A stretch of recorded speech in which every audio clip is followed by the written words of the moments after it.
Well, hello to all my friends on the old internet. Hope you're having a good day, good weekend.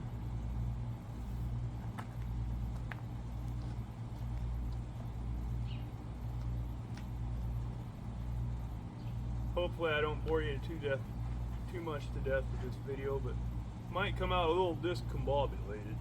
But I want to talk about McClelland tobacco.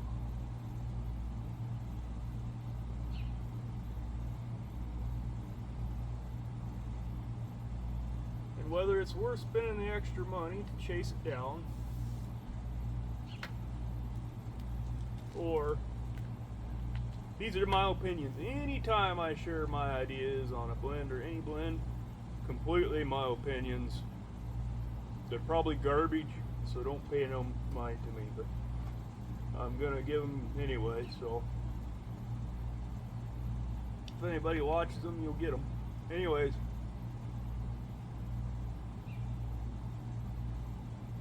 so this here, I'm finishing out a jar. I did some horse trading for a tin of Ashton's Black Parrot, which is made by McClelland. It's about 20 years old. I traded some 5100 for it. It was about the same age, and the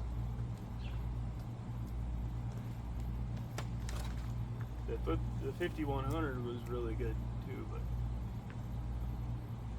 so basically, when you open up a tin of McClelland's Virginia type tobacco, I started smoking a pipe in 2016 when you could still buy McClelland's, but I had no idea they were going out of business. But they were producing, they still had quite a few English blends with Syrian Latakia in them. I knew that there was a limit to that, so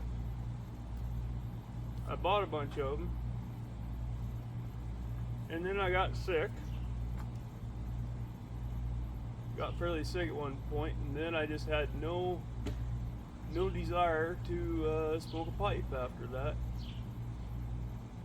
And so I didn't store it right, but the McClelland Virginias, I'd say, are where the real prestige lies. That's probably debatable. But anyways,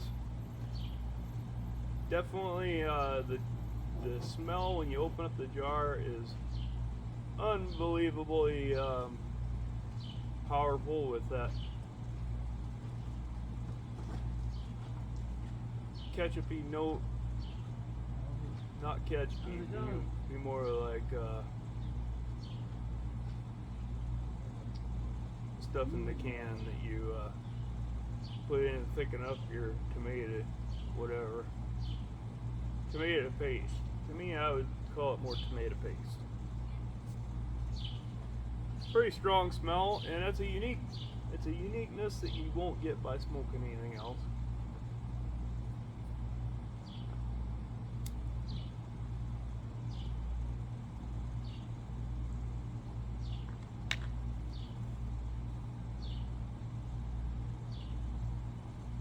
Funny thing is, I read online reviews of this blend, and at the time,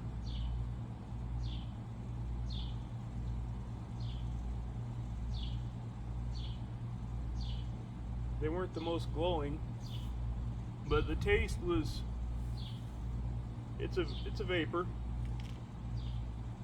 The taste was like,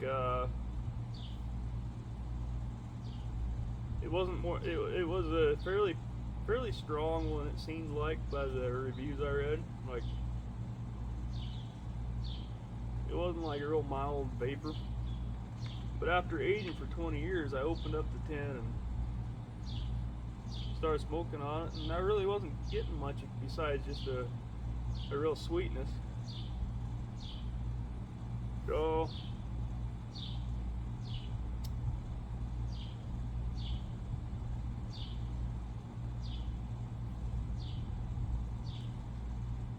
I decided to dedicate one pipe to the rest of that thing of tobacco and just smoke absolutely nothing but that in the one pipe.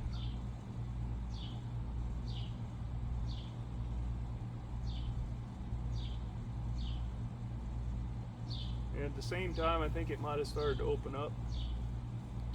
Because now I can really, it's got good flavor. It's a really good vapor. Well, I don't know what's Virginia, what's Brie, because it's been aging for 20 years, so.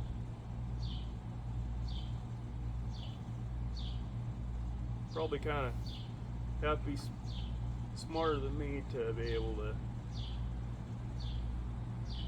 know what's what, but to me it's probably just blended together too much to be able to tell. But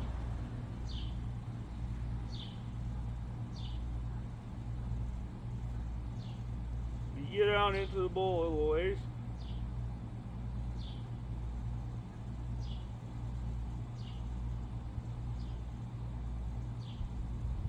quite mild, nice sweetness.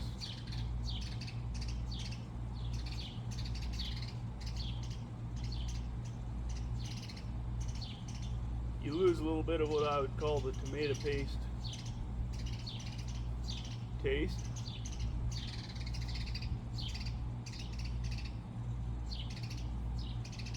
And you just enjoy it. Sit back, look at the sky, or wherever you want, and you just go like this.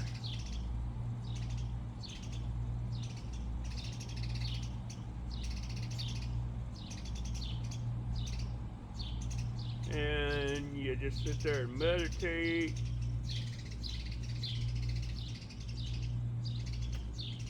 Think and relax.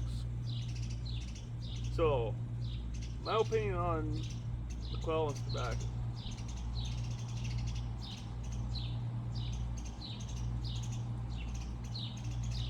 Let's say you haven't had them before.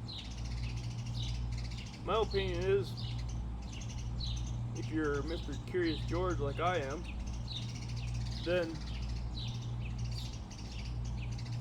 you gotta try everything. So of course, I'm gonna waste money that I should be spending on something else just to get some McClelland tobacco.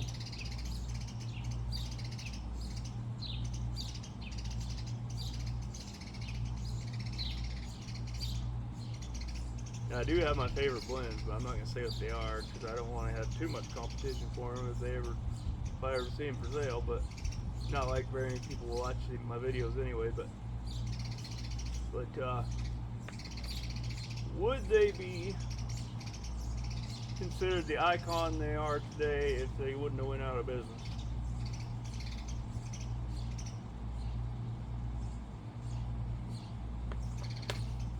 That's really the only question that matters.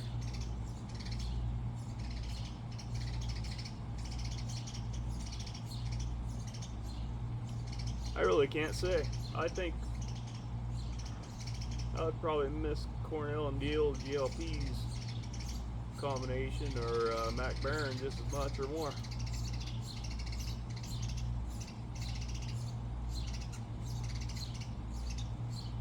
But what makes this special is it's unique, and nobody has come close to the taste, in my opinion.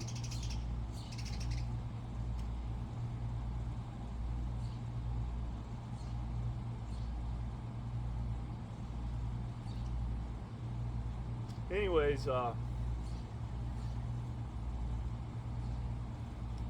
they do tend to, I don't think they'd ever be my everyday smoke for the most part, just because in my experience, which isn't a lot,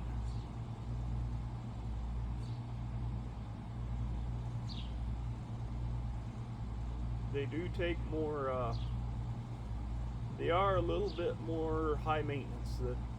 The flakes are harder to rub out.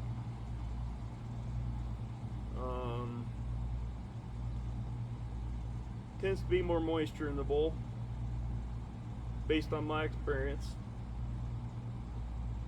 Others might say I'm totally way off, so don't listen to me.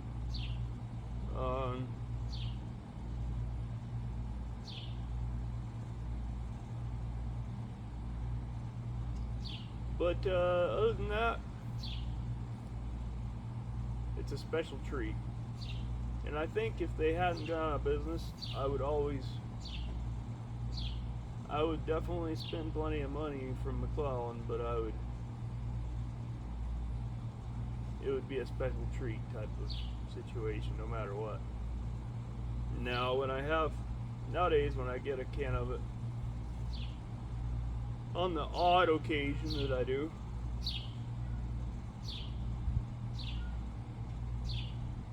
I don't really try to save it for special occasions because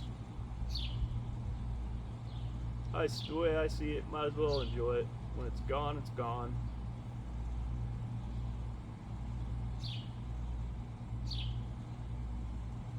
That's what you call a dead pipe.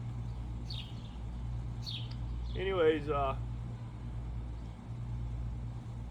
so they are great. I really like them, especially I never did really like the Balkans that much. To me, they had a little weird taste. But now this is one that could get me in a lot of hot water. This opinion. And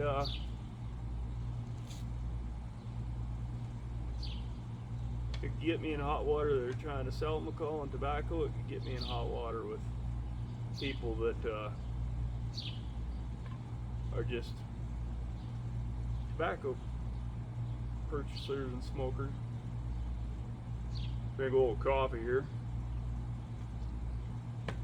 By the way, water goes better with this particular vapor anyway. But I would encourage, and this is me being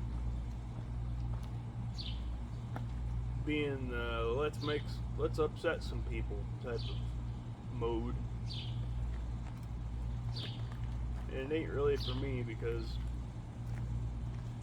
I love to get McClelland tobacco and try it occasionally, but I've had it, so it's not like if the prices were too high, I'd just never have it again, that's all.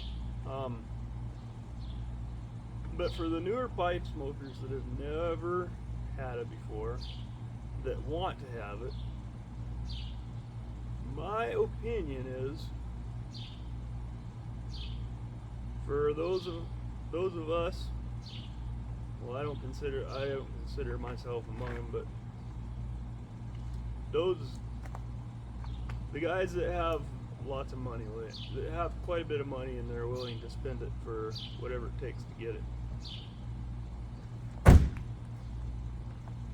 I would encourage you to let a little bit go by for the people the newer pipe smokers that don't have the money, that would like to be able to try it. So I would say either maybe don't pay too much money for it, or maybe just, I don't know. You guys in the pipe smoking community are so generous. You send samples to people for nothing. So it's really neither here nor there. I don't know how. It's kind of a grab and growl type of deal with McClelland, because if it was cheap enough, then it'd just be one big, that much more of a race. So I guess the market has kind of set itself. So I guess my encouragement would be to, if you know a young pipe smoker that would like to try it, that's never had it, let them have a little sample or sell it. Hopefully most new pipe smokers, well, I'm not really a new pipe smoker, but I've had my McClelland. If I want it bad enough, I'll just pay up the price for it. But I haven't wanted any that bad for the last quite some time. But anyways, the market's kind of priced me out of the category of being able to really afford anymore. But anyway, I would say I'm just thankful we have a nice group of people that they have fairly good tobacco stashes that are willing to be generous with people. And so when there's somebody that's never had it that wants to try it, they have the chance to do it. And if it's somebody without any money, they can have the chance to do it without spending however much a tin costs. So that's my opinion on McClelland's tobacco. Sorry for the discombobulated video. I kind of talked myself out of being controversial because I realized that it would be kind of dumb for people not to buy it if you want it, because the market's already been set and that ain't gonna change. So if you got the money, buy it, I guess.